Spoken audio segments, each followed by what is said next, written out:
Operation Kagar BJP తీసుకున్నటువంటి operation కగార్లో భాగంగా మార్చి 31 నాటికి మొత్తం నక్సలిజాన్ని అంతం చేస్తా అని చెప్పేసి కూడా కేంద్ర ప్రభుత్వం అయితే చెప్పడం జరిగింది. దీనిలో భాగంగా ఇప్పటికే దాదాపు అనేక మందిని అయితే సరైన అయితే జనజీవన స్రవంతిలోకి ఆహ్వానించారు. ఈరోజు కూడా అనేక మంది లొంగిపోతున్నారు. దీనిపైన మీ అభిప్రాయం ఏంటంటే? ఈరోజు దేవుజీ కావచ్చు, వారితో పాటు ఎంతోమంది క్రియాశీలక నాయకులు అందరూ కూడా లొంగిపోవడానికి ఉస్మానియా విద్యార్థులుగా స్కాలర్స్గా మేము ఆహ్వానిస్తూ ఉన్నాం. ఎందుకంటే బీజేపీ ఫాసిస్టు పరిపాలనలో ఈరోజు తన ప్రజల్ని తను సమస్య మూలాలు వెతుక్కోకుండా వారిని చంపడే ఎజెండాగా పెట్టుకున్నటువంటి ఈ బీజేపీ రాష్ట్ర ఫలితాలు కావచ్చు, బీజేపీ కేంద్ర ప్రభుత్వం మోడీ అమిత్ షా పాలన కూడా కావచ్చు, దానికి విరుద్ధంగా ఇలా జీవించే హక్కును కాపాడుతూ ముఖ్యమంత్రి రేవంత్ రెడ్డి గారి ప్రజాప్రభుత్వం తెలంగాణ రాష్ట్రంలో ప్రతి ఒక్కరిని లొంగిపోవడానికి ఆస్కారం ఉన్న ప్రతి ఒక్కరిని ఆహ్వానిస్తూ లొంగిపోవాలని పదే పదే గౌరవ డీజీపీ ద్వారా కావచ్చు, రాష్ట్ర ప్రభుత్వం ద్వారా కావచ్చు, మేధావుల ద్వారా కావచ్చు విజ్ఞప్తి చేసి ఈరోజు ఎంతోమంది ప్రాణాలను కూడా కాపాడడం జరిగింది. ఈరోజు రాహుల్ గాంధీ గారి ఆలోచన మేరకు కూడా ఈరోజు దేశంలో నక్సలిజ సమస్యని అని మరో శాంతి భద్రత విషయంగానో మరో విధంగా చూడకుండా కేవలం ఇది సామాజిక సమస్య, ఈ సామాజిక అంతరాలు ఉన్నంత వరకు ఇలాంటి తిరుగుబాట్లు సిద్ధాంతాలు పుట్టుకొస్తూనే ఉంటాయి, అంతమంటూ ఉండాలని నమ్మిన వాళ్ళం ప్రత్యేకంగా ఉస్మానియా విద్యార్థులుగా మేము నమ్ముతా ఉన్నాం. భావజాలానికి అంతం ఎప్పుడు ఉండదు, కానీ విరామం ఉండొచ్చు, లేకపోతే ఈరోజు జరుగుతూ ఉంది.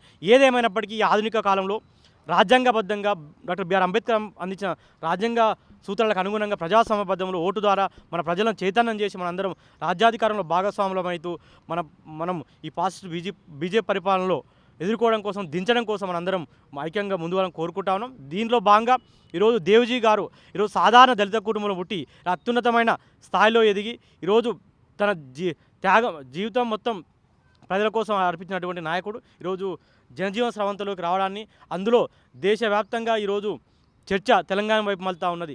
ఎందుకు? రెండు విషయాలు. ఒకటి, దేవ్జీ లొంగుపాటుకు సానుకూల వాతావరణం కల్పించినటువంటి గౌరవ ముఖ్యమంత్రి రేవంత్ రెడ్డి గారికి కూడా మేము ఇక్కడ ఉన్న విద్యార్థులుగా, స్కాలర్స్గా, ఆలోచన పరులుగా మేము కృతజ్ఞత తెలుపుతా ఉన్నాం. ఇదైతే మనం చూసుకున్నట్లయితే గతంలో కూడా అనేక సార్లు కాల్పులు జరపడము, కొంతమంది ఇంకా ఏదైతే అడవిలోనే ఉన్నారని చెప్పేసి ఆపరేషన్ కగార్ 2 కూడా మొదలుపెట్టిన నేపథ్యం మనం చూడవచ్చు. ఇదే అంశంలో గతంలో అనేక మందిని ఎన్కౌంటర్ చేసినటువంటి నేపథ్యంలో కీలక నేతలు అయితే ఈరోజు తెలంగాణ ప్రభుత్వం ముందైతే లొంగిపోతున్నారు. ఒకవైపు బీజేపీ అధికారంలో ఉన్నది, మరోవైపు కాంగ్రెస్ ముందైతే అనేక మంది అది చూస్తున్నారు. అంటే నక్సలైట్లు కూడా కాంగ్రెస్కి ఏమైనా సానుకూలత కనబడుతుంది అనుకోవచ్చా? కాంగ్రెసు ఈరోజు కార్మికులకు, కర్షకులకు, నిరుపేదలు అన్ని వర్గాలకు సంబంధించింది కాంగ్రెస్ పార్టీని ఓన్ చేసుకుంటూ ఉంటారు. మొన్న మనం ఇడ్మా చనిపోయినప్పుడు కూడా కొన్ని వార్తలు వచ్చాయి. ఇడ్మా చనిపోయినప్పుడు కూడా కొన్ని వార్తలు విన్నాం. ఏంటంటే ఇడ్మా ఇటు వచ్చేవాడు ఉండే తెలంగాణ ప్రాంతానికి, ఇక్కడ లొంగిపోతానికి వస్తున్నా ఉండే, లేదు కొద్దిమంది తప్పుదోర పట్టించి అక్కడ ఆంధ్రలో తీసుకుపోయి ఎన్కౌంటర్ జరిగింది. ఆ దురదృష్టవశాత్తు ఇక్కడ తెలంగాణకు వచ్చి ఉంటే బతికేవాడానికి ఆలోచన ఎంతోమంది తెలంగాణ మేధావులు, విద్యార్థుల్లో కూడా వచ్చింది. ఇలా ముఖ్యంగా మేము ఒకటే చెప్తా ఉన్నాం, రాహుల్ గాంధీ ఆలోచన అయినా సరే, ఇక్కడ ముఖ్యమంత్రి రేవంత్ రెడ్డి గారి పరిపాలనలో కూడా చూడండి, మీరు ఎక్కడ కూడా హింసకు తావు లేకుండా ప్రజాస్వామ్య చర్చలకు ఆస్కారం కల్పిస్తూ ఏ సమస్యలైనా, ఇప్పుడు విద్యార్థి రంగ సమస్యలైనా, లేకపోతే కార్మికుల సమస్యలైనా, లేకపోతే ఉద్యోగుల సమస్యలైనా ప్రత్యక్షంగా ముఖ్యమంత్రి రేవంత్ రెడ్డి గారు స్వతహాగా వచ్చి కూడా చర్చలో పాల్గొనడం జరుగుతుంది. ఇలా తెలంగాణ ప్రజాప్రభుత్వానికి మేము కృతజ్ఞత మళ్ళీ చెప్తా ఉన్నాం. ఎందుకంటే దేవ్జీ లాంటి, సంగ్రామ్ లాంటి వారి యొక్క సేవలు ఈ దేశానికి, రాష్ట్రానికి కావాలి కాబట్టి ప్రజాస్వామ్య పద్ధతిలో వాళ్ళు రావాలని కోరుకుంటున్నారు కాబట్టి, వాళ్ళు వస్తున్నారు కాబట్టి వారికి సాదర స్వాగతం పలుకుతూ ఖచ్చితంగా మనం అనుకుంటున్న సమసమాజ స్థాపన కోసం, భారత రాజ్యాంగాన్ని కాపాడుకోవడం కోసం ఈరోజు మనందరం కూడా కాంగ్రెస్ పార్టీ రాహుల్ గాంధీ నాయకత్వంలో కాంగ్రెస్ పార్టీ సిద్ధాంతాలకు అనుగుణంగా అందరం కలిసి పనిచేయాలని మేము ఆహ్వానిస్తూ ఉన్నాం. ఓకే అన్న, ఏదైతే అడవిని అనేక మంది కొల్లగొడుతున్నారని చెప్పేసి గతంలో అనేక వీడియోలు కూడా వైరల్ అయినాయి. ఈ నేపథ్యంలో అడవి నుంచి అయితే అనేక మంది జనబాట పట్టారు. ఇక మిగిలింది అడవే. నెక్స్ట్ టార్గెట్ ఏమనుకుంటున్నారు? బీజేపీ టార్గెట్ ఏమై ఉండవచ్చు?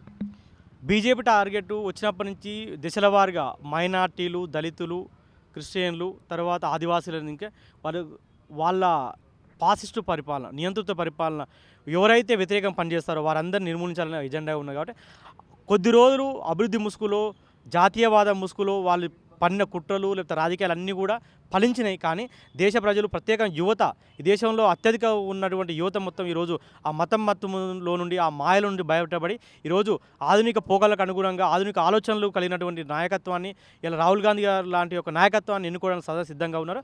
వారి నాయకత్వం దేశానికి అవసరమని చెప్పి మేమందరం కూడా నమ్ముతాను. ఖచ్చితంగా రాబో కాలంలో బీజేపీ ఆర్ఎస్ఎస్ విధానాలకు వ్యతిరేకంగా ఆ పాలన గద్దెదించడం లక్ష్యంగా మేమందరం ముందు సాగుతాం.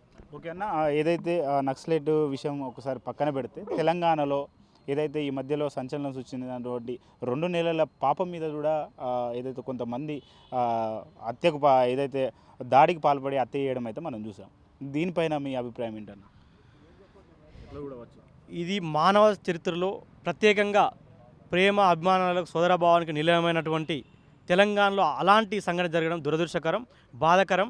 ఎందుకంటే చిన్న సంఘటనలో ఇద్దరి మధ్య జరిగిన గొడవలో చిన్న పాప చనిపోవడం చాలా బాధాకరమైన విషయం. దీనిపైన కూడా తెలంగాణ రాష్ట్ర ప్రభుత్వం కావచ్చు, అక్కడ ఉన్న పోలీసులు కావచ్చు, చట్టపరంగా చర్యలు తీసుకొని వాళ్ళని రిమాండ్ కూడా పంపించడం జరిగింది. ఇది ఒక్కటే సమాజంలో మేము అందరికీ విజ్ఞప్తి చేస్తూ ఉన్నాను. ఇలా పలానా కులం వారు దాడి చేసారు, ఈ కులం వాళ్ళు దాడి చేసిన కాకుండా ఈ కుల దొంతర వ్యవస్థలో ఇవాళ మనం చూస్తాను బీసీలు ఎస్సీల మీద, ఎస్సీలు ఎస్టీల మీద, ఎస్టీలు బీసీల మీద, లేదా ఇంకోరి మీద దాడి చేస్తున్న రోజు చూస్తూ ఉన్నాం. కాబట్టి దయచేసి మనం ఈ కులాన్ని నిర్మూలించడం కోసం, ఈ కులం యొక్క భావాన్ని మనం తుంచడం కోసం, మనం అయితే మనవాద వ్యవస్థ సృష్టించే ఆ కులాన్ని నిర్మూలించడం కోసం అందరం ఏ కులం గొప్ప కాదు, ఏ కులం తక్కువ కాదు అనే ఒక మానవీయ విలువల కోసం, మానవీయ సమాజం కోసం మనం అందరం ముందు సాగని చెప్పి విజ్ఞప్తి చేస్తూ ఉన్నాం.